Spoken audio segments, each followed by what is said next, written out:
Moin Moin und herzlich willkommen zum TWS. Wie man rechteckige Hartschaumziegel bastelt, habe ich ja schon in einem gesonderten Video ausführlich erklärt. Und auch das Zuschneiden abgerundeter Ziegel ist schon in dem ein oder anderen TWS-Tutorial vorgekommen. Dennoch erreichen mich zu diesem Thema immer wieder Fragen, daher gibt es in den folgenden Minuten den kompletten Rundumschlag zu abgerundeten Ziegeln aus Hartschaum bzw. Styrodur. Alles, was ihr braucht, ist ein Heißdrahtschneider wie zum Beispiel den Proxxon Thermocut mit einem Kreisschneider oder dieser erweiterten Kreisführung von Perval Creativos. Dazu ein ausreichendes Stück Hartschaum und eine Zylindergrundform, an der ihr eure Ziegel befestigen wollt. So eine Chipsdose gibt dann nämlich den Innendurchmesser eurer abgerundeten Ziegel vor. In diesem Fall sind es 7,5 cm. Stellt dann auf eurer Kreisführung einen Durchmesser ein, der dem Außendurchmesser eurer abgerundeten Ziegel entspricht. Also quasi der Dicke eures Turms. Bei zum Beispiel 8,5 cm wären meine Ziegel später 0,5 cm dick. Bei 9,5 cm wären sie 1 cm dick. Die Ziegel werden für den Durchmesser nämlich zweimal eingerechnet. Ich nehme 8,5 cm und schneide einen ersten Hartschaumzylinder zu. Danach vergrößere ich das Maß ein wenig auf etwa 9 cm und schneide einen zweiten Zylinder zu. Na, das war doch Augenmaß, oder? Damit habe ich nun zwei Zylinder mit leicht unterschiedlichen Durchmessern. Wer einheitlich dicke Ziegel haben möchte, braucht den Durchmesser natürlich nicht variieren. Für die Breite eurer Ziegel könnt ihr nun entweder ganz genau und immer denselben Winkel einzeichnen, zum Beispiel 15 Grad. Oder ihr variiert erneut und schneidet so ein wenig nach Gefühl oder ganz bewusst unregelmäßig.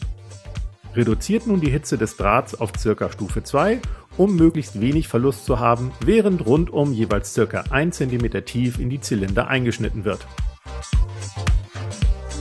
Danach wird an der Kreisführung der innere Durchmesser eingestellt, also in meinem Fall die 7,5 cm von der Chipsdose.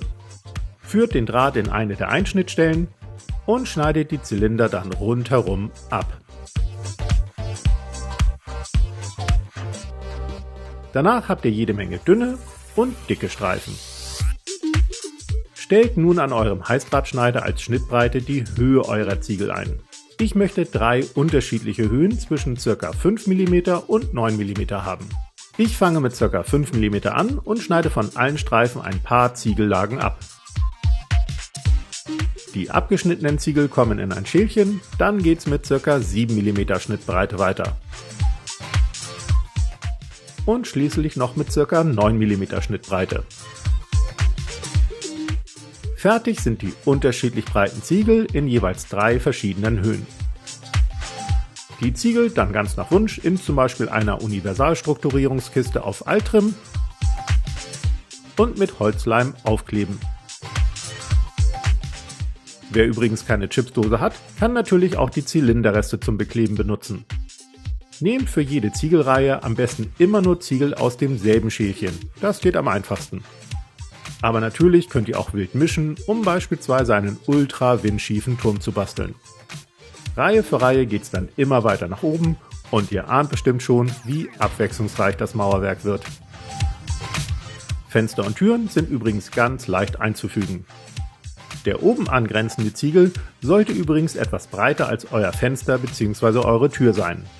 Plant daher dieses Maß beim Zuschnitt eurer Ziegel unbedingt mit ein.